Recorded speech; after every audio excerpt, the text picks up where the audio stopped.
그날이 오면은 삼각산이 일어나 드덩실 춤이라도 추고 한강물이 뒤집혀 용솟음칠 그날이 이 목숨이 끊기기 전에 와주기만 할 양이면 나는 밤하늘에 나르는 까마귀와 같이 종로의 인경을 머리로 들이받고 올리오리다. 두개골은 깨어져 산산조각이 나도 기뻐서 죽사오매 오히려 무슨 한이 남으리까.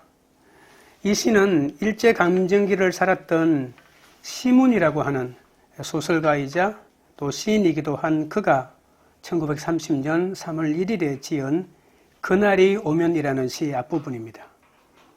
일본 제국주의의 지배에서 벗어나 광복만을 바라는 심정이 잘 녹아있죠. 그런데 안타깝게도 이 시문은 해방을 보지 못하고 1936년 35살의 나이에 장티푸스에 걸려서 요절하고 맙니다. 오늘 본문은 성도들이 그렇게 바라고 바라던 바벨론 심판이 끝나고 마침내 하나님의 통치가 이루어지는 놀라운 장면이 전개됩니다. 그래서 성도들은 할렐루야로 찬양하며 어린 양의 혼인잔치를 맞이하는 놀라운 장면이 연이어지죠. 오늘은 이 승리의 노래에 대하여 살펴보도록 하겠습니다. 첫째로 승리의 노래는 참되고 의로운 심판입니다. 1절입니다.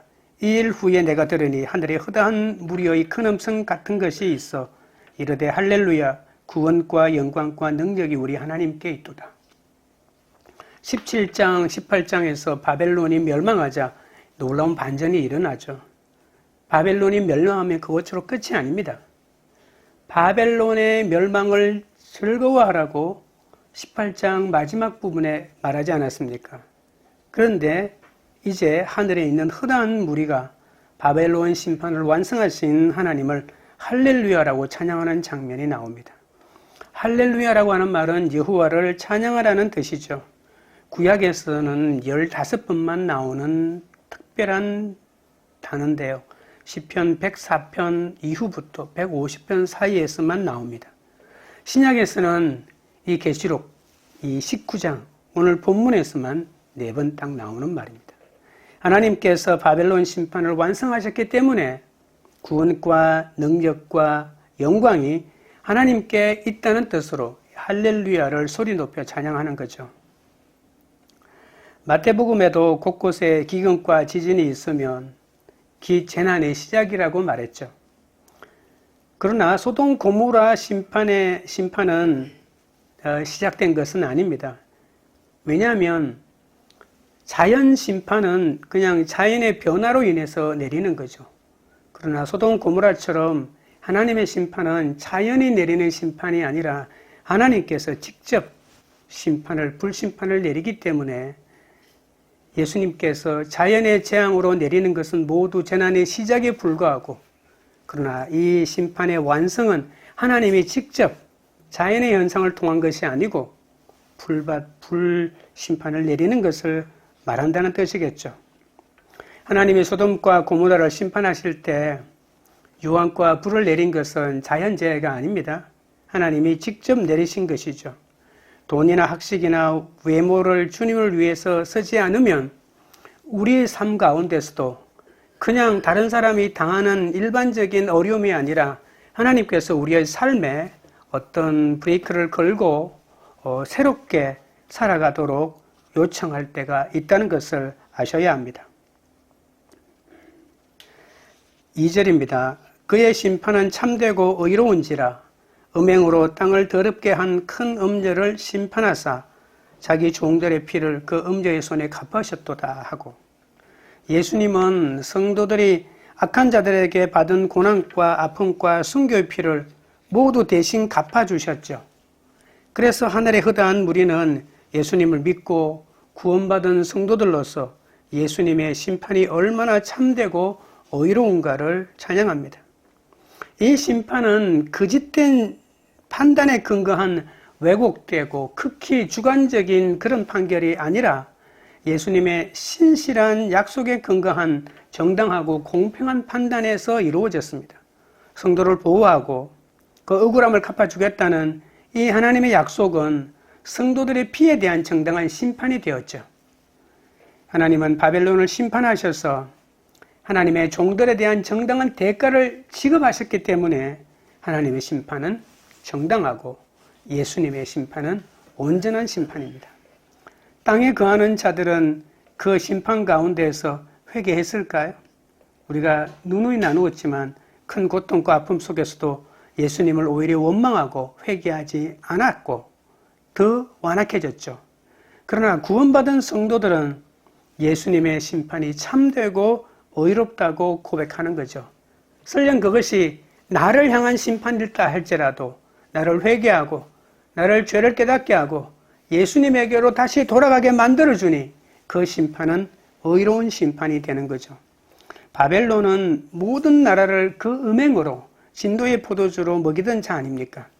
땅의 임금들도 땅에 거하는 자들도 모두 이 음료의 음행으로 말미암아 멸망을 당하고 사라져버리고 구원의 기회가 완전히 닫히고 말았죠. 잘못된 사상을 세상에 퍼뜨리는 세상은 이렇게 철저하게 망하고 그 세상에 저항했던 하나님의 백성들은 놀라운 찬양을 하나님께 드리는 겁니다. 3절입니다. 두 번째로 할렐루야 하니 그 연기가 세수토록 올라가더라. 두 번째 찬양은 단순한 반복이 아닙니다. 할렐루야로 바벨론 심판의 정당함을 더 강조하고 있는 장면입니다. 성도들이 예수님을 찬양할 때 연기가 세세토록 올라갔다고 합니다. 그 연기는 헬라어로 그 여자의 연기라는 뜻입니다. 음녀 바벨론이 불에 타 멸망하는 것을 의미한다고도 볼 수 있겠죠. 바벨론 심판으로 고난의 연기가 세속도록 올라가고 있는 겁니다. 연기라고 하는 것은 불과 유황이 타는 지옥에서 영원한 심판을 겪는다는 뜻이겠죠. 두 짐승과 용인 사탄과 그 주정자들처럼 영원히 멸망당한다는 그런 말입니다. 하나님은 순교자들의 쉼없는 기도를 받으시고 바벨론 한가운데에서 피를 흘리는 성도들의 헌신과 순종으로 의로운 심판을 마무리하셨습니다. 그러니까 이 예수님의 심판은 한치의 오차도 없고 정확하다는 뜻입니다. 성경에서 가장 무서운 권세는 바로 사망 권세죠. 사람들은 이 권세에 일생 동안 매여서 종로로 타다가 마지막에는 결국은 이 죽음을 선물로 받게 됩니다. 사망 권세가 음녀 마귀의 권세 아닙니까? 마귀가 우리를 휘두르는 것은 쾌락과 이 사망이라고 하는 이 권세 때문입니다. 히브리서 9장 27절에 사람이 한번 죽는 것은 정해진 것이요 그 이후에는 심판이 있다고 했습니다. 그런데 마귀는 심판이 없다고 합니다. 쾌락만이 지속된다고 말합니다. 예수의 십자가도 부활도 필요 없다고 말합니다. 지금 이렇게 쾌락을 누리는데 하나님은 우리가 쾌락을 누리지 못하도록 만든다고 거짓말로 유혹하면서 이 땅에서 누리는 쾌락이 우리 인생의 전부라고 계속 가르치는 거죠. 그러면서 저 세상을 준비하지 못하게 합니다.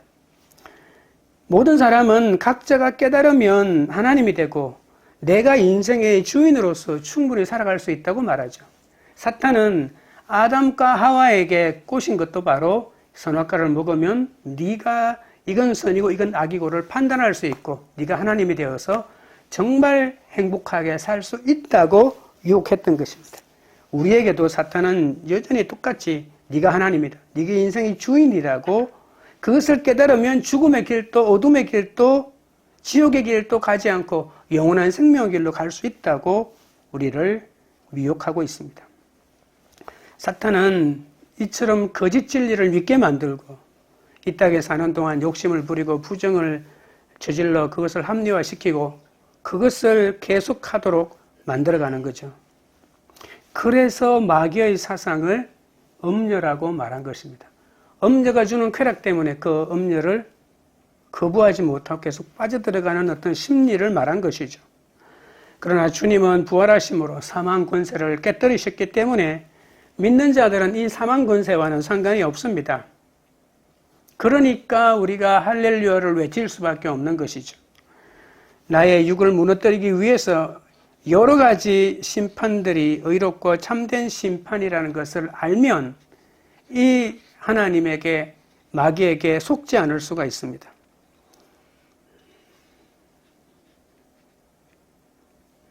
나의 육이 무너지는 만큼 나의 영이 새롭게 세워진다는 것을 믿으십니까?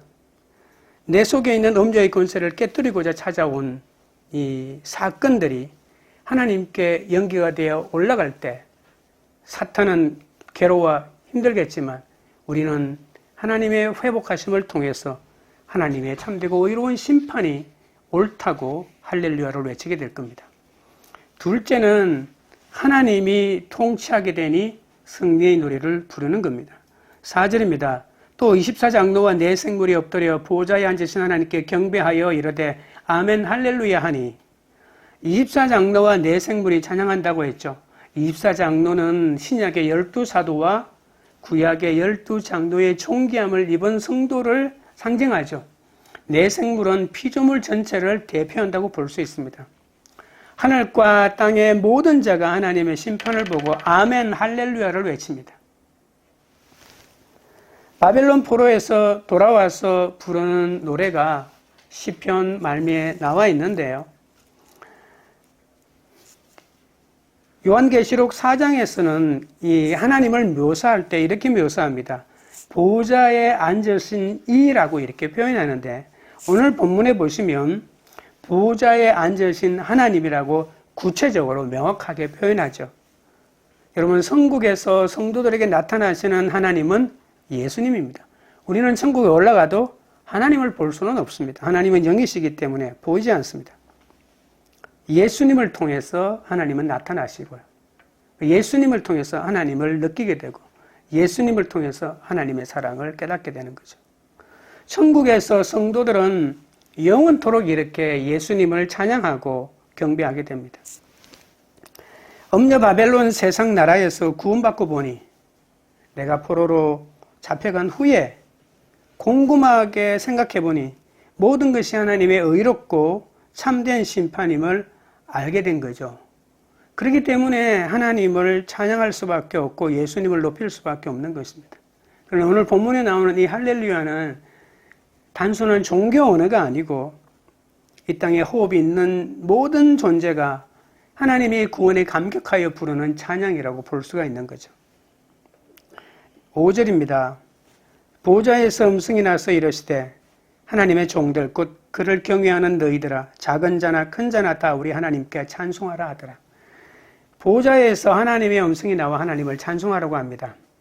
지금까지 하늘의 허다한 무리가 하나님을 찬송했고 또 24장로와 네 생물이 하나님을 찬송했죠. 이제 작은 자나 큰 자나 하나님의 종들도 하나님을 찬송해야 한다고 합니다. 작은 자는 세상의 지위를 갖지 못한 사람들이죠.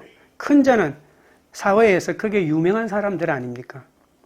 세상은 사람을 외모로 판단하고 유명한 사람들에게 더 영향력을 더 많이 주고 작은 자에게는 별 의미를 두지 않는 차별이 당연하지만 하나님에게는 그런 차별이 없습니다. 하나님의 종들은 하나님의 소유권을 가지고 있다는 뜻 아니겠습니까? 하나님의 종들은 다른 말로 오늘 하나님을 경외하는 자들이라고 합니다.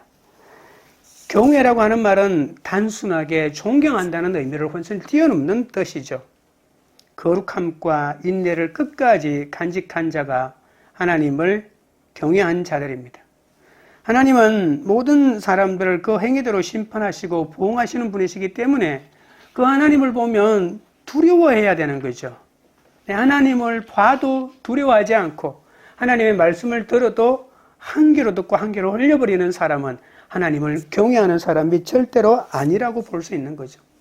하나님 있든지 말든지 나와는 아무 상관이 없다고 여기는 사람, 그런 사람들입니다.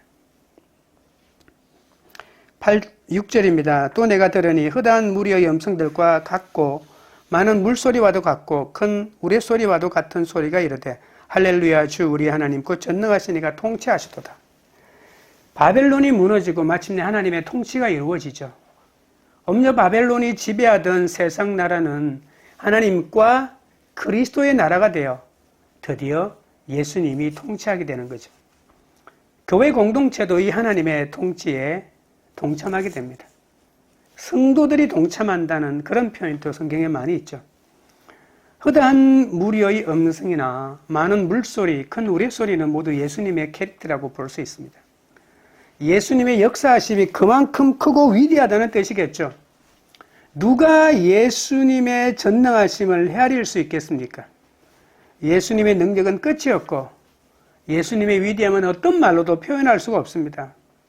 우리가 믿고 따르는 분은 어떤 악한 세력도 남김없이 물리치시는 전능하신 분이시죠. 이런 크고 위대하신 분이 우리의 죄를 덮어주셨다는 겁니다. 이런 분이 우리의 왕이 되고 이런 분이 우리의 지도자가 되어 우리를 통치하시고 우리를 다스린다고 생각해 보십시오. 가슴 벅차지 않습니까? 바울도 골로새서 1장 13절에서 그가 우리를 흑암의 권세에서 건져내사 그의 사랑의 아들의 나라로 옮기셨으니라고 말씀했습니다. 사랑의 아들의 나라로 옮겨서 그분의 통치를 받게 하시는 거죠. 예수님의 통치의 방법은 사랑이고 예수님의 통치의 방법은 평화고 예수님의 통치의 수단은 정의와 공의 아니겠습니까?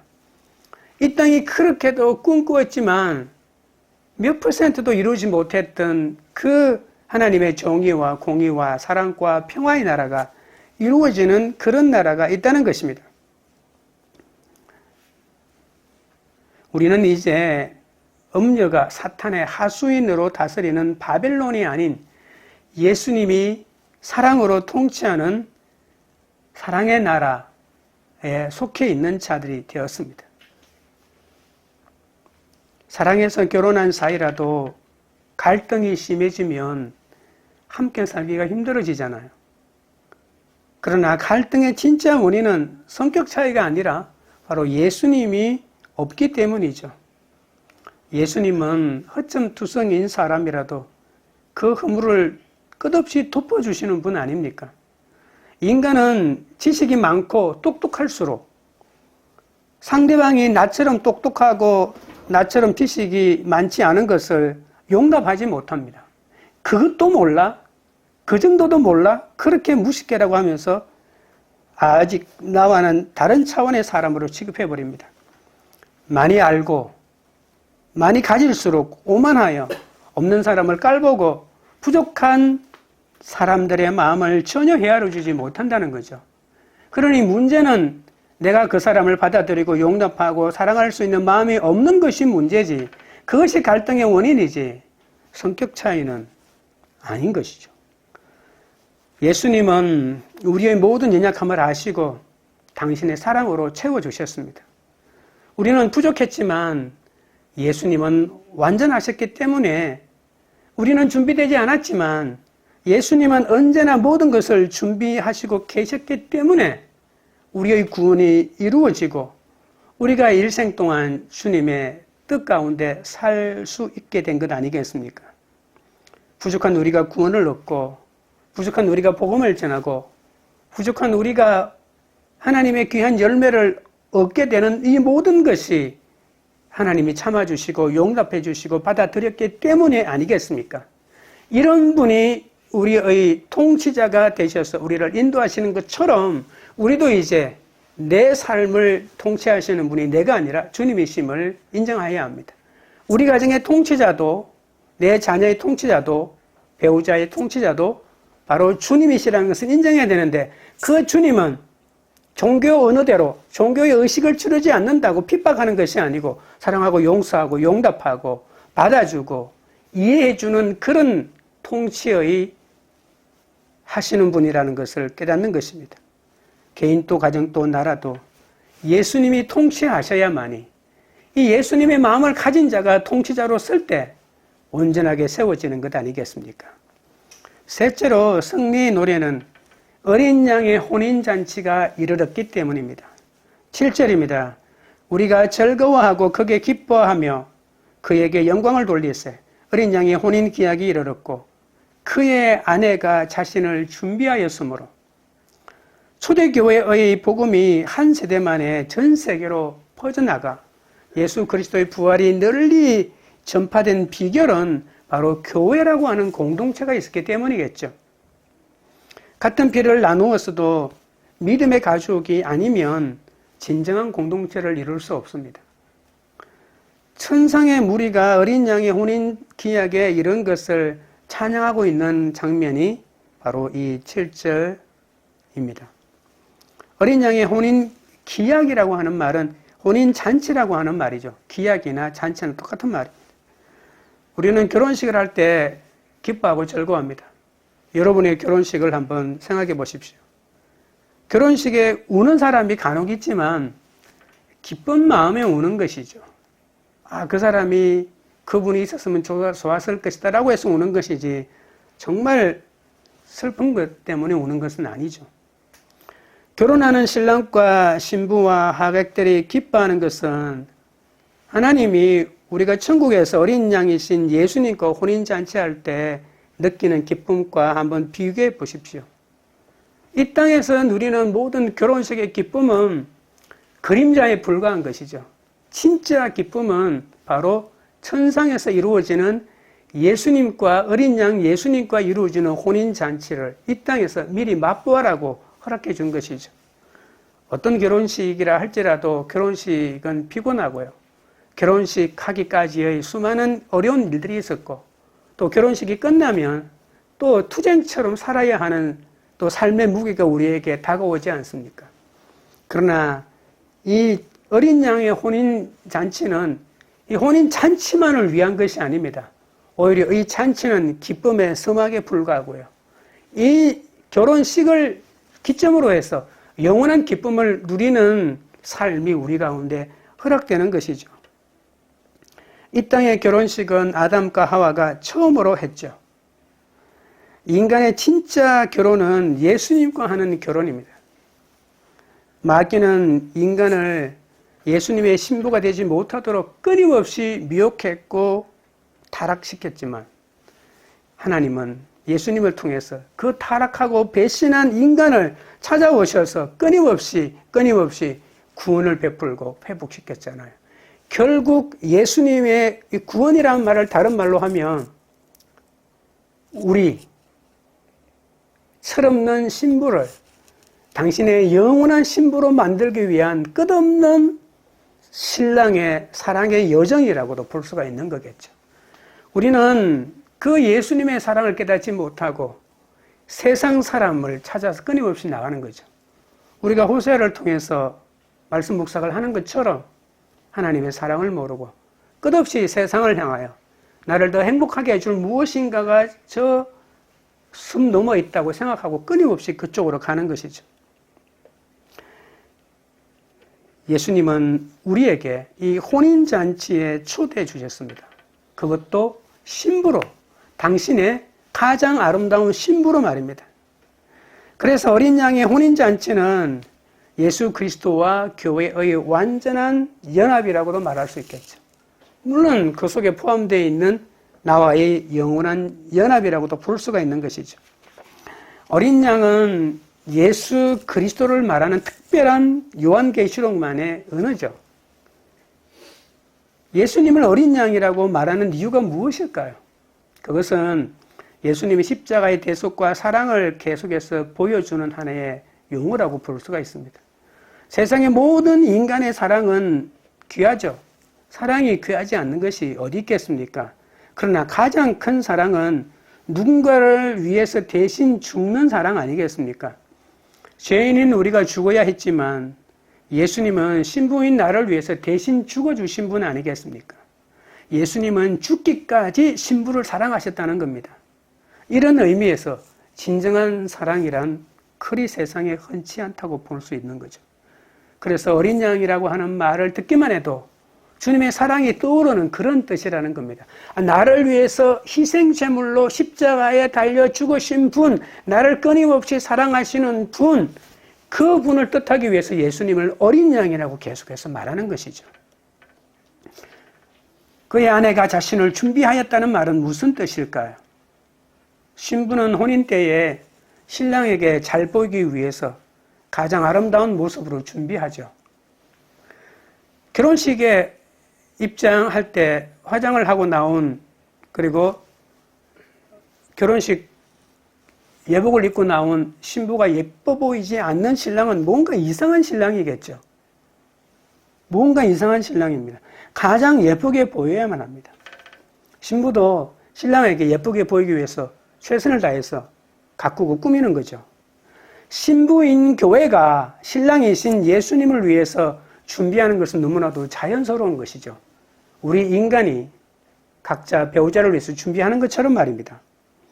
목숨을 내놓고 짐승과 그 우상에게 절하지 않고 짐승의 표를 받지 않는 것, 그것이 바로 신부가 신랑을 위해서 준비해야 될 것 아니겠습니까? 적어도 다른 사람의 사랑에 속아서 그 사랑을 따라가서는 안 되지 않겠습니까?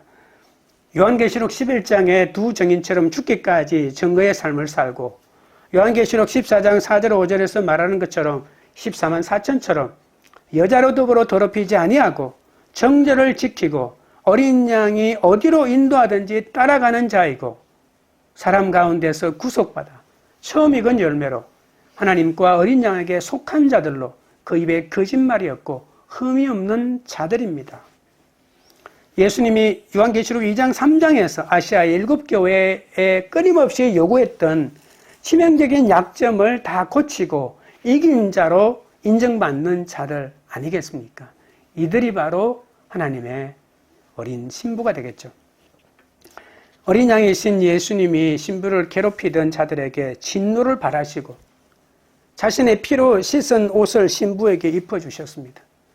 그렇다고 해서 신부가 자기 스스로 이 모든 것을 다 해야 된다는 건 아닙니다. 친히 신부가 입어야 될 세마포를 주님이 직접 입혀주신다니까요. 어린 양은 신랑이 신부를 얼마나 사랑하는지 표현되는 말이라고 했지 않았습니까? 성도는 예수님과 결혼하는 것을 미리 보고 기뻐할 수밖에 없는 거죠. 그러니 7절에 앞부분에 나와 있는 우리가 즐거워하고 크게 기뻐하며 그에게 영광을 돌린다는 거죠.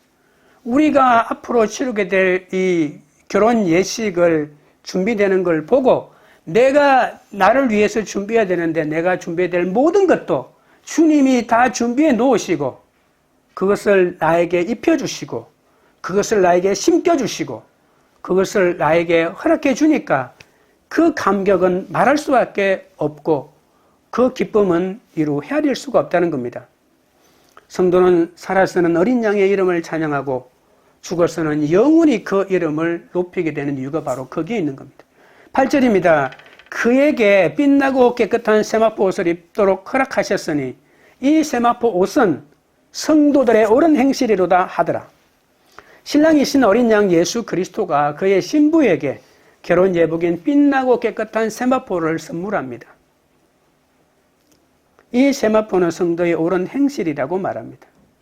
여러분, 옳은 행실은 다른 말로 하면 옳고 바른 생각과 행동이잖아요. 그런데 어린 양의 신부인 교회는 이 예수님의 기대, 성도의 옳은 행실은 적어도 예수님의 기도에 충족되어야 되는데 이 예수님의 기대에 충족시켰다고 인정받았기 때문에 신부로 세워진 것입니다.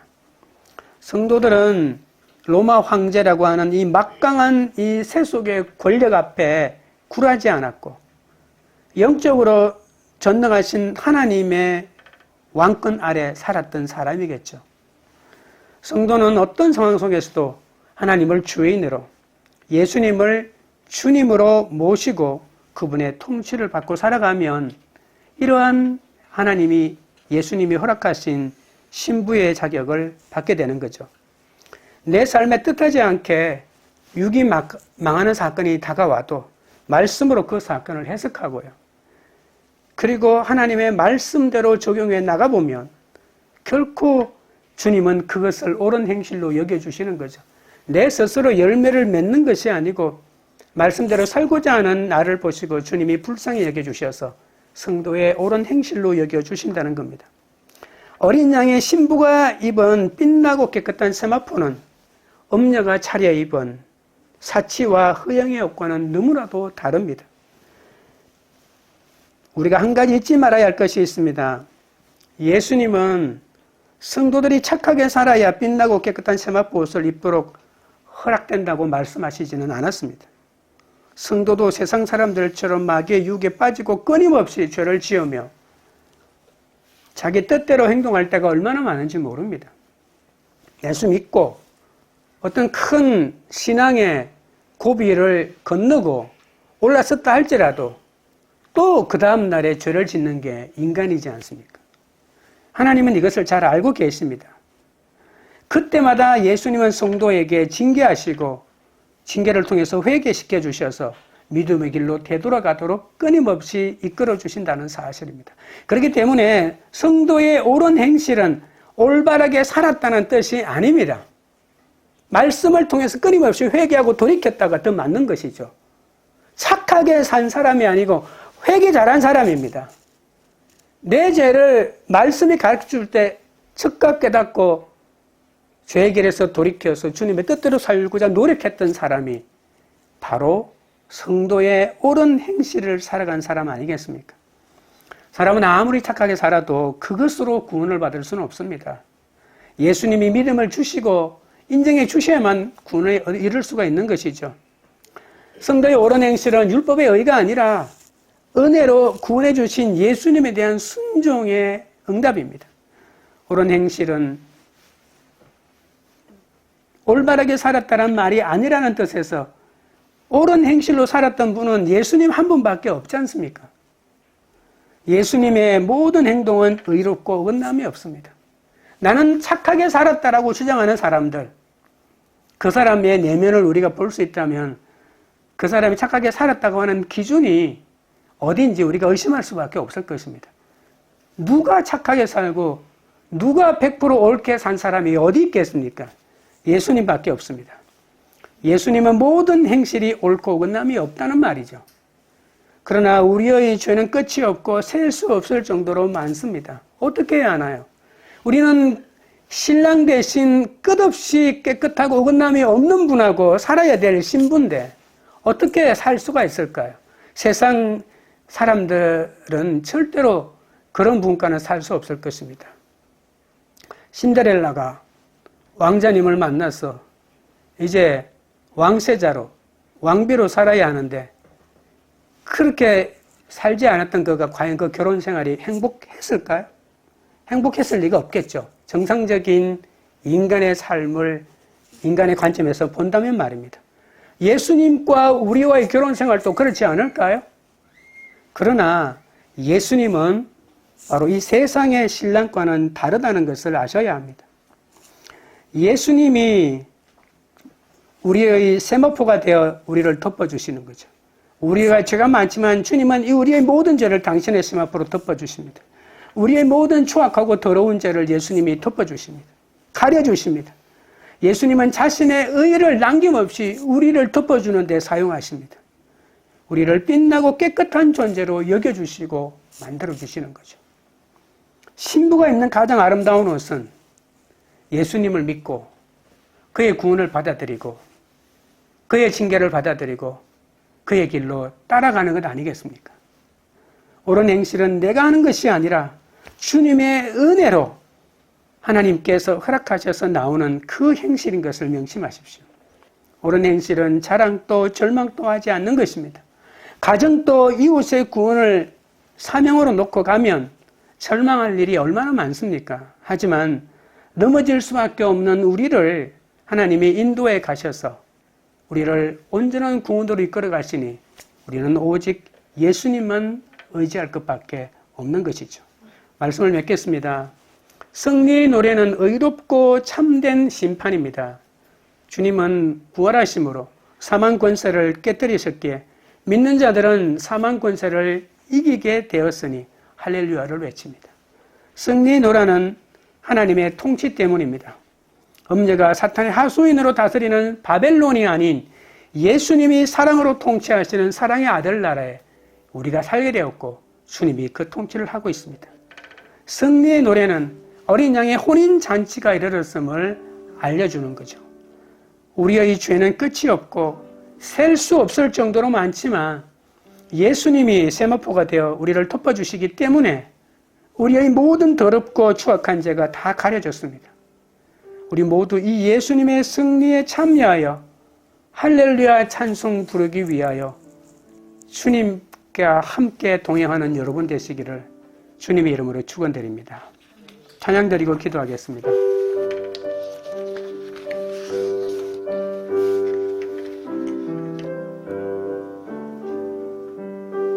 주 주 안에 있는 나에게 딴 근심 있으랴. 십자가 밑에 나가 내 짐을 풀었네. 주님을 찬송하면서 할렐루야 할렐루야. 내 앞길 멀고 험해도 나 주님만 따라가리. 그 두려움이 변하여 내 기도 되었고 전날의 한숨 변하여 내 노래 되었네. 주님을 찬송하면서 할렐루야 할렐루야. 내 앞길 멀고 험해도 나 주님만 따라가리. 내 주는 자비하셔서 늘 함께 계시고 내 궁핍함을 아시고 늘 채워주시네. 주님을 찬송하면서 할렐루야 할렐루야. 내 앞길 멀고 험해도 나 주님만 따라가리. 내 주와 맺은 언약은 영불변하시니 그 날아가기까지는 늘 보호하시네. 주님을 찬송하면서 할렐루야 할렐루야. 내 앞길 멀고 험해도 나 주님만 따라가리. 기도하실 때 재물과 학식과 인맥을 모아놓고 심판의 인생을 살지 않고 내가 모든 것을 주를 위해서는 구원의 인생을 살게 해달라고 기도합시다. 기가 막힌 상황에서 주님을 원망하지 않고 하나님의 참되고 의로운 심판을 인정하며 할렐루야를 외치게 해달라고 기도하겠습니다.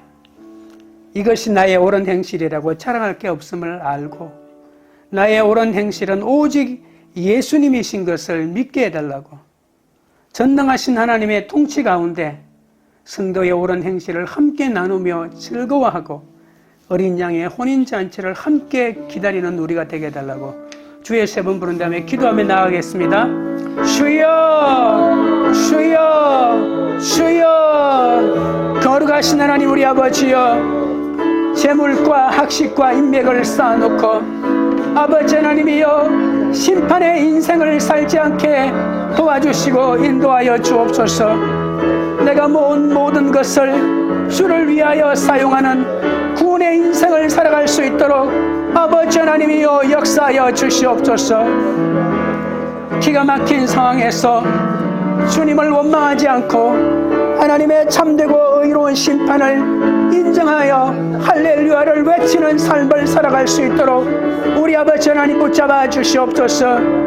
이것이 나의 옳은 행실이라고 자랑할 게 없음을 깨닫고 나의 옳은 행실은 오직 예수 그리스도임을 믿게 하여 주시옵소서. 전능하신 하나님의 통치 가운데 성도의 옳은 행실을 함께 나누며 즐거워하고 어린 양의 혼인잔치를 함께 기다리는 우리가 될 수 있도록 역사하시고 붙들어 주시고 인도하여 주시옵소서. 고맙고 감사합니다. 하나님 아버지여, 주님의 참되고 의로운 심판으로 음녀의 권세를 깨뜨리고 승리의 노래를 부르게 하시니 감사드립니다.